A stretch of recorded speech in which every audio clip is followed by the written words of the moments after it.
Hello and welcome to the Sidebar, presented by True Crime Daily, taking you inside the courtrooms of high-profile and notorious cases from across the country. I'm your host, Joshua Ritter. I'm a criminal defense lawyer based in Los Angeles and previously an LA County prosecutor for nearly a decade. You can find me on all social media platforms at Joshua Ritter ESQ or at joshuaritter.com. We are recording this on Friday, February 8th, 2024. In this week's episode, a mother accused of shooting her own 5-year-old daughter to death, making the risky move to take the stand, claiming the death was the fault of her 2-year-old son. Also, we will cover the latest developments in Scott Peterson's new appeal, as attorneys with the Innocence Project claim new evidence may exonerate the convicted killer. But first, the verdict is in for a weapons specialist charged in the death of a crew member. Let's jump right in. We go to Santa Fe, New Mexico, where jurors have convicted a weapons supervisor of involuntary manslaughter for an on-set death in Alec Baldwin's movie Rust. Hannah Gutierrez Reed faces up to 18 months in prison for the shooting that killed cinematographer Helena Hutchins. Throughout the trial, prosecutors alleged that Reed had acted criminally negligent, missing multiple safeguards and checks that could have prevented the death. In closing arguments, prosecutors claimed that Reed made, quote, constant, never-ending safety failures that resulted in the death of a human being. While Reed's defense contended prosecutors could not prove how live ammunition arrived on the film set. Jurors later told media outlets that the major factor was Reed not checking the firearms prior to the death. Both prosecutors and Reed's defense made multiple references to Baldwin's alleged reckless behavior, which will undoubtedly become a focus again as the actor faces a jury trial of his own. The judge ordered Reed to be detained ahead of sentencing. Meanwhile, Baldwin's criminal trial is scheduled for July 9th of this year. It's always interesting and most insightful to me, and this was true when I was a prosecutor and a defense attorney, to hear the jurors' thoughts after the case. Many times after a verdict, guilty or not, you'll see both attorneys head into the hallway or wherever the jurors are at to ask them what were their thoughts on the case. And so when we get these types of reports that tell us, you get a better idea of what they were thinking, what was most important, first of all, but then, especially in a situation like this, where you've got Baldwin looking at a trial of his own, his attorneys are closely watching to see what were the points that convinced this jury and see if they can't somehow pivot and explain that in their own trial. And in this case, it came down to the fact that Reed had not checked the weapon. This is not surprising. This case came down to two things: responsibility and foreseeability. She had the responsibility of checking the safety of all of the weapons on that set. That was her only job. She was the armorer. She's the person in charge of the weapons, their safety, the handling of them, and the ammunition. And at the very least, making sure that there was no live ammunition on set. It's unthinkable to me to begin with that live ammunition ended up anywhere near that set. Putting that aside, let's say there's a reason why that you might want that on a set. The fact that that was somehow mixed out of carelessness or just a failure to follow guidelines and live ammunition got mixed with the dummy rounds is just beyond acceptable to me. And where the jurors seem to focus the fact that if that is all true, she was not checking weapons properly. And then that question of foreseeability. Do these types of failures, does the gross negligence, does the inability to do your job to a criminal degree, is it foreseeable that in a situation like this, that might lead to someone's death? Absolutely. You're talking about live bullets on a movie set where people are pointing guns at each other and pulling the trigger in a haphazard way. And I'm not saying that even behind the scenes it was haphazard, which it sounds like it was, but while they're filming, they're firing off shots all over the place without much regard for who they're shooting at behind the scenes, because it's a movie set and that's part of filming.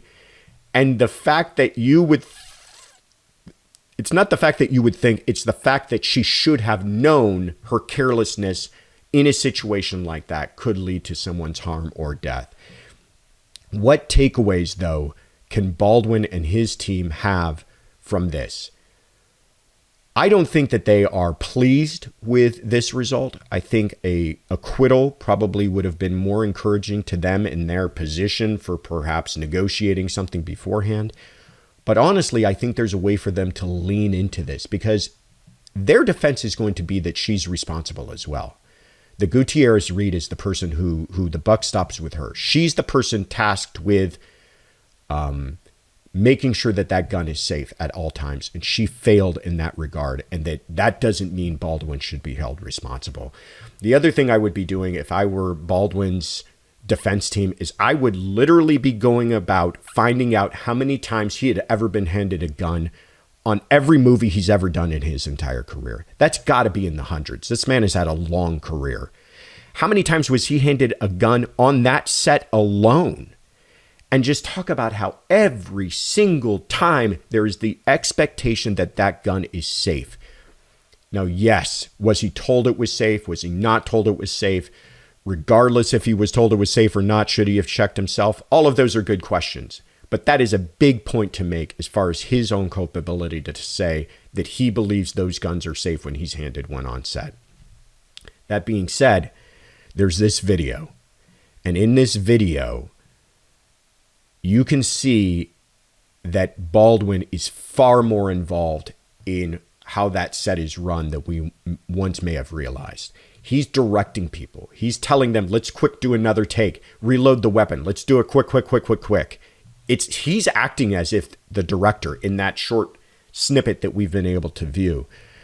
To me, that says that this person has more responsibility for how things are taking place if he's taking charge like it appears he was.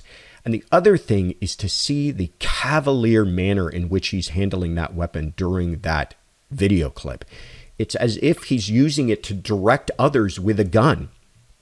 And yes, considering everything I said about he expects those guns to be unloaded or safe at all times, fine. But you are always told, no matter what you believe a weapon to be, it's never safe to be pointing it at people in that kind of a cavalier and casual way that he was in that video clip. I think that is some really damaging evidence to his case that they're going to have to address if this ever goes to trial. But as we said, Baldwin's trial is anticipated to begin later this year, and we will, of course, keep you updated. Did you know that according to FBI property crime data, most home break-ins happen in broad daylight? As the days get longer this spring, protect your home with Simply Safe. I know when it's lighter longer, I tend to be out more and just really enjoy the day. And it's always reassuring to have Simply Safe protecting your home, whether you're there or not. Both experts and customers love Simply Safe for its comprehensive protection. It was named Best Home Security Systems of 2024 by U.S. News and World Report and recognized for the best customer service in home security by Newsweek. Its advanced technology protects every room, window, and door of your home while cameras keep watch for suspicious activity 24/7. You can install the system yourself, or if you prefer, get a professional to do it for you. One thing I love about Simply Safe is that you can test it out with no risk. So if you aren't sure, you can see how you like it. There is a 60-day risk-free trial. So if you don't love the system, you can return it for a full refund. Protect your home today. Our listeners get a special 20% off any new Simply Safe system when you sign up for Fast Protect monitoring. Just visit simplysafe.com/truecrime. That's simplysafe.com/truecrime. There's no safe like Simply Safe. I now have the great pleasure of welcoming to the show our guest for today, Tamron Hall. Tamron is a journalist, an author, and an Emmy Award-winning host of her own daytime talk show, in addition to hosting the true crime series Someone They Knew with Tamron Hall on Court TV. Also, we are very excited to announce that by the time you are listening to this podcast, Tamron's new book Watch Where They Hide will be released, the second installment in her crime fiction series. Tamron, welcome to the show. Thank you so much for having me. I'm just honored to be part of the conversation today.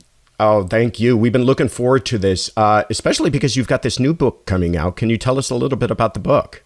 Oh, absolutely. It is the second in this Jordan Manning series. Jordan Manning is a young reporter in Chicago, inspired by another young reporter named Tamron Hall. Well, not so young anymore, but inspired by my 30-year career as a journalist, much of that investigating and reporting on some of the biggest crime stories of our time. And with Jordan, I wanted to create this character who would give me the opportunity to pull the veil, if you will, and show people what it's like to be a crime reporter, but have the liberty to create a world, create a scenario, create dilemmas and decisions for Jordan that I never had to face. And Jordan is a reporter, but she has a background in forensic science, and this has really compelled her in many ways to use that background to solve some of the cases that she is reporting on her local news. And I did that many times, not crossing the line, but wanting to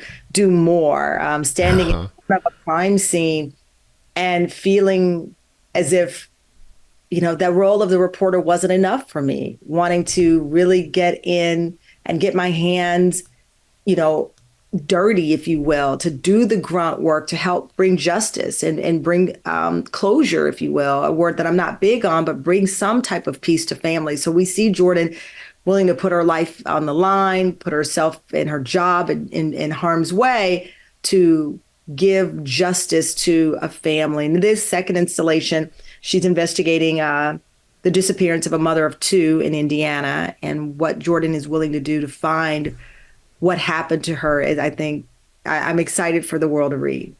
Oh, I love it. I'm sold. And like I said, by the time everybody's listening to this, once you're done listening, wait till you're done listening to the episode, then hop on Amazon or wherever you get your books and check it out. It does sound really thrilling and something I would be interested in too. I love that, the crossover journalism, investigative work. It sounds great.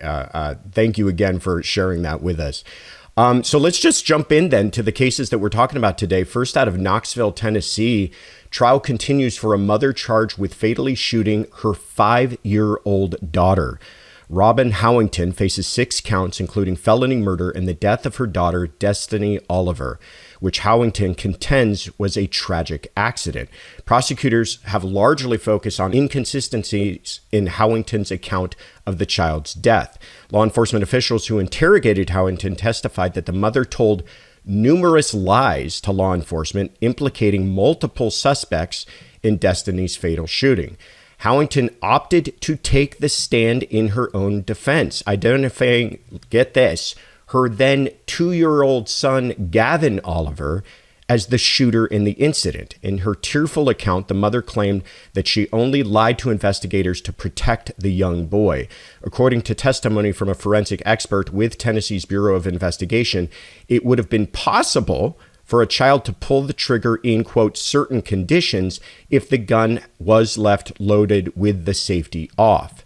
A forensic expert also testified that gunshot residue was found on the son's clothing as well as a dress worn by Howington, indicating that both were in close proximity to the gun when the fatal shot was fired. Deliberations in the case should be underway by the time you're listening to this, and we will update you when we have a verdict.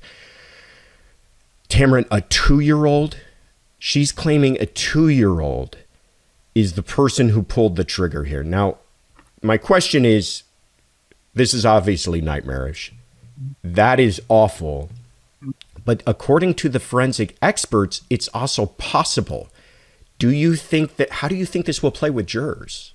I think a couple of things here. It is possible. I do think the jury, though, could be also pulled in by the fact that even if the 2-year-old pulled the trigger, the gun was left accessible to a child, to, in this case, we assume an accidental shooting, if that's the defense and what they're saying. It does remind me, and her behavior honestly reminds me of the case that inspired my first book, As the Wicked Watch. There was a mother whose daughter was in the home, daughter and son, and they lived in rural Texas, right outside of Dallas, Fort Worth, in fact, where I'm from. And both children went missing.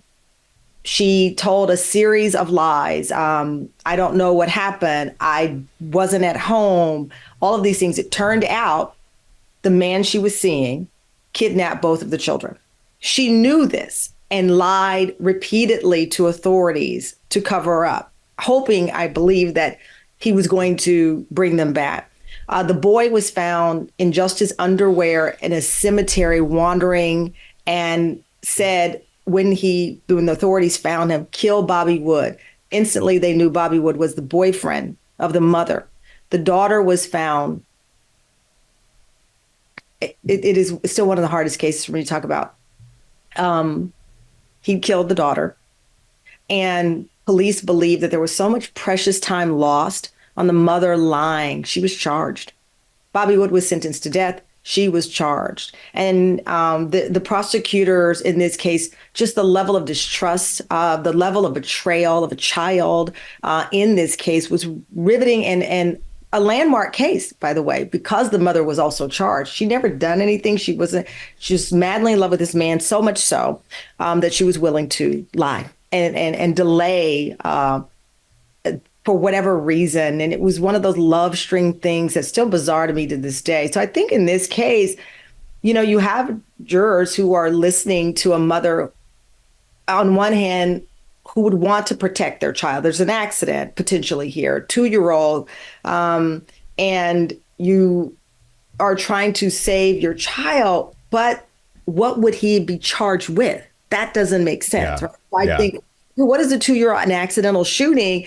All arrows still point to the responsibility of the adult, right? In the home, a gun kept unlocked, in a parent, allowing a child to have access to this deadly weapon. I think that's a very difficult one. I think it is gut wrenching on so many levels for the 2-year-old, right? So if the 2-year-old did pull the trigger or didn't, that child is looped up in a nightmarish, hellish scenario for the rest of their lives, right? But I think that's a tough one for the defense. I really do. No, I think you're right. I mean, a 2-year-old, first of all, I've got little ones in my house, and a 2-year-old, they have some strength and they have some dexterity, but you're asking an expert to testify to what is possible. I mean, experts will say, sure, almost anything is possible. Exactly. Right. There's a zero game here. You can't say under no circumstances, because we know it is, quote, to your point, possible. I think the counter to this, they say probable. I think it's like, what are we dealing with here? But again, the numerous lies, according to the prosecutor, and on one hand, you could understand why a parent would try to protect their child. On the other, reasonable mind saying this was a horrible accident. What could you possibly charge a 2-year-old with if they did it? But I think if you get a couple of parents on that jury, and I'm sure many of them are, the gun was left out. Yeah. No, you're absolutely right. End of the day, there's still something very wrong happening if there's a loaded weapon around 2 small children. And I agree with you that if, jurors can forgive, my experience, I'm just going off of, jurors can forgive previous lies by a witness as long as, one, they feel that the person is not lying to them on the stand currently, and 2, if they feel that there's a really good reason for the lie. And so she said here she's protecting her son, but as to your point, protecting a 2-year-old from what? They're not going to charge a 2-year-old with murder. I mean, what exactly are you protecting that child from? So I think this is one of those situations, and this is my last question to you, that sometimes you see a rare situation where a defendant has to testify. There is no other way for them to get a defense in front of a jury but for them to go up there and explain themselves. Do you think that's what this was here? I think that they have no choice, right? Without the defendant saying something that will perhaps allow the jury to understand the why, right? To your point, the first question I had was, well, what would the 2-year-old possibly be charged with? And you are putting the child, that's a very, very tricky one, but I go back to the case that I covered in Dallas, Fort Worth with the mom, just the betrayal of a mom to child. Any defense attorney that's decided whether it's Casey Anthony, I mean, I've covered them all, and the list goes on, and I know you have as well. That's a tricky one, and from what I've been able to read, I don't see the defense being able to present a compelling enough explanation to answer that pivotal question: what did she think would happen to the 2-year-old by telling the truth of what would happen? Yeah. I think you're right. I think they had no choice. This was a Hail Mary situation, and she felt like she had to explain why she changed her story so many times. But it's a nightmare of a story to think about a mother actually doing that. And I agree with you. I don't think the jurors are going to see it any other way. Moving on to another nightmarish case that has been around for decades out of San Mateo County, California, and what could be the beginnings of an overturned conviction in one of the country's most notorious cases. Scott Peterson will be granted a status hearing for a new appeal of his conviction for the murder of his wife, Lacey Peterson, in 2002. Peterson, who received a death sentence nearly 20 years ago, maintains his innocence in the murder of his pregnant wife. The latest development comes weeks after Peterson's case was taken up by the Los Angeles Innocence Project. Peterson spent nearly 15 years on death row before his death sentence was vacated in 2021, and he was resentenced to life in prison. Recently, Peterson had pursued an appeal based on potential juror misconduct, alleging juror bias. That appeal was denied last year. However, the Innocence Project claims new evidence, quote, raises many questions into who abducted and killed Lacey and Connor Peterson. Authorities claim that witness testimony and new DNA points to multiple suspects that were behind a string of burglaries in the Petersons' neighborhood, including a home directly across the street from the couple. Peterson's new status hearing is scheduled for March 12th, when Peterson will appear in front of California Superior Court Judge Elizabeth Hill to determine the next steps in the case. Tamron, I know you remembered this case. It dominated headlines 20 years ago. It seemed like anytime you turned on the television, read a newspaper, they were talking about this case, and it never seems to have gone completely away. Every few years, something pops up about it, some new argument, some new appeal. After all of this time, how significant of a discovery would this need to be, this new evidence, you think, to actually give him a chance at overturning his conviction or a shot at a new trial? I think they would have to find a journal, diary, video of a person written at that time explaining they got away with this. I mean, this makes me think. I covered the death of Selena, the incredible Tejano superstar. Yolanda Salvador, she's saying now there's new evidence to prove. I mean, these things happen.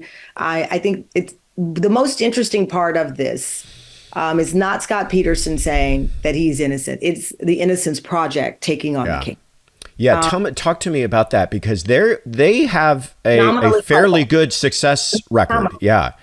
I was a reporter in Chicago, which is why my Jordan Manning series is based in Chicago, because so many of the cases I covered were based there. I learned a lot about the Innocence Project. The very first person I ever interviewed who was wrongfully convicted and sentenced to death row was helped by the Innocence Project. This man was convicted of a murder. He, confessed all of those things that we hear. It turns out that terrible policing, corrupt police officers. This gentleman had, I think, the capacity of like a 2-year-old. It was just a horrible, just awful. And he was eventually freed after 25 years.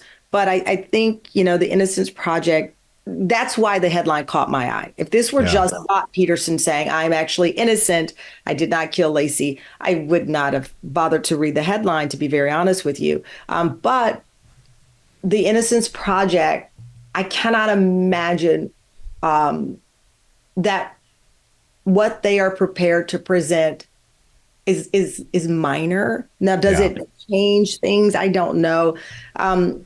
As I said, each of my books, they are inspired by real cases that I covered. In this second book, we were in Oklahoma, and a young woman who, with her husband, made the decision that they would try to make money on Craigslist by her prostituting.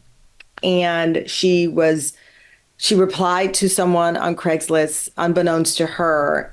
He was a serial killer and ended her life. She was pregnant at the time. Her husband became the suspect, and police were laser focused on him. And so much so, he was convicted eventually and then freed. DNA later, after the death of another woman, is what cleared him. So I've seen both sides of it, to be honest, as you have.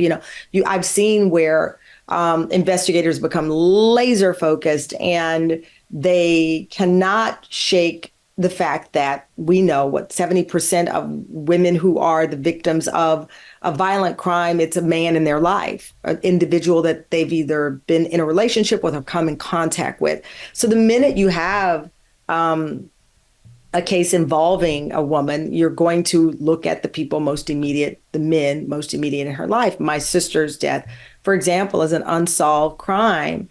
That said, the day she was found, the investigator said, we know who did this, and it is a person in her life. We don't have enough evidence to prove it, but the detective said, this person is the person responsible. I do a lot of work with survivors of domestic violence, and both men and women, by the way. But we know, again, with women, the statistics point to the man in their life. Now you add in this affair that Scott Peterson was having, all of these things that made him more than just an individual that authorities decided, it's him. He's with her. He's a bad guy. He's already cheating on her. And this is a convenient way to get out of now being a father and a husband. Going back again to my book, the character is missing. She's a mother of two. As I said, it was inspired in part by the case in Oklahoma, but also a case out of Virginia. What started in Virginia, same scenario. The husband decided he just didn't want to be married anymore. And rather than go through the channels of just divorcing your spouse, he concocted a plan with a person he met on a video game and murdered his wife. Her remains were missing for around 8 years before they were located in Michigan. And I spent time with her family and just the not knowing what happened to her, and all of these, quote, signs that people feel that they see and don't necessarily ignore, but don't believe that they've risen to the occasion of you believing that someone can carry out an act like this. But going back to the Scott Peterson case, a case so exhaustively covered, and it seems so clear, it would take, as I said, a videotape from that time, a diary of that time, that person saying, I walked into the home or I did this and got away with it. But I am so interested in it, though. I do. The Innocence Project, they've definitely piqued the curiosity of so many people who think flat out Scott Peterson is guilty. Yeah. Yeah, I agree with you. From what we know about it so far, it doesn't sound like, it sounds like they have an alternative suspect at best. And they're saying, hey, you guys didn't pursue this, but that doesn't really go towards all of the evidence against Scott Peterson. Yeah, there could have been other people that may have been a suspect, and there may have been break-ins in that area, but that doesn't mean that all of the evidence against Scott Peterson somehow goes away.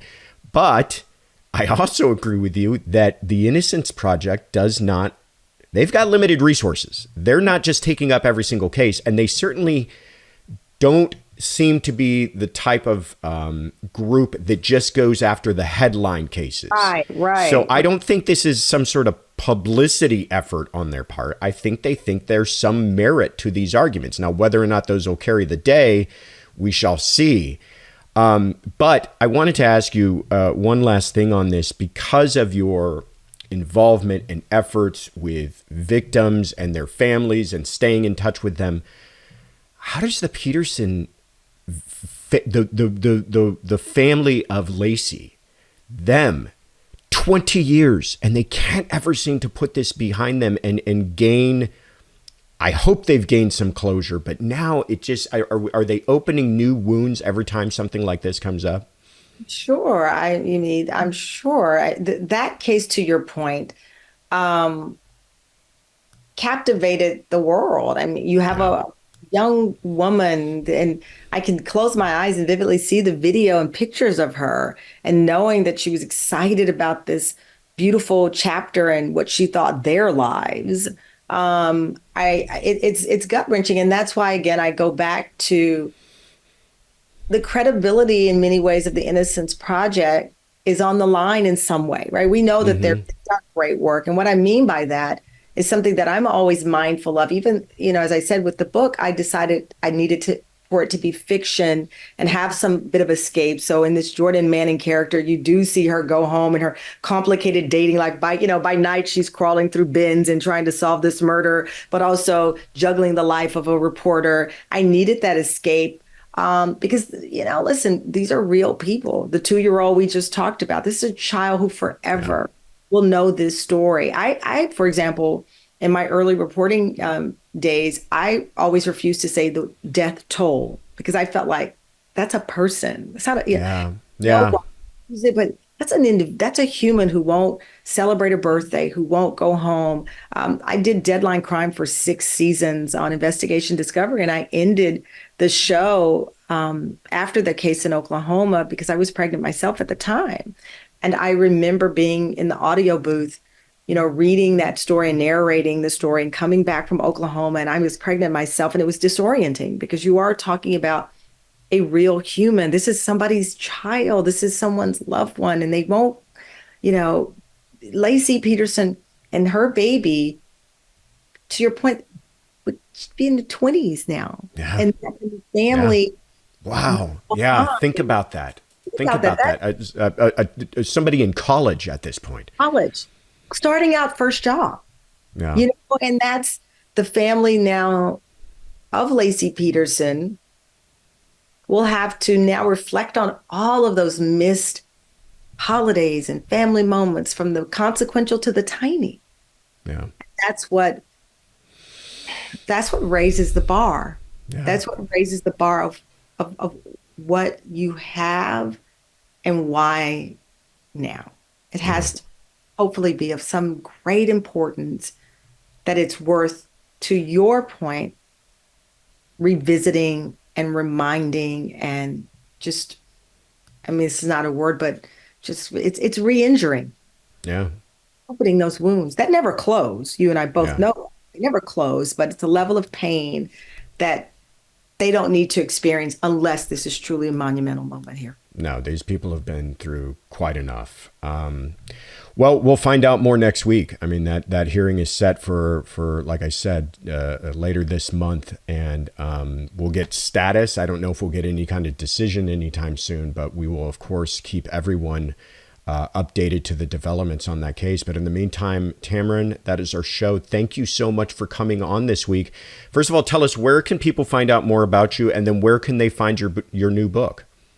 Well, you can find more about me on the Tamron Hall show. It's nationally syndicated, the second longest running syndicated show in Disney history. I'm so proud to say we're now in our 5th season, and the book, Watch Where They Hide, the Jordan Manning series, you can buy it wherever you purchase your books. This is the second in the series. And I tell people all the time, you don't have to read the first to jump right into the second. It's like someone, you meet someone, you feel like now, I feel like we've known each other forever.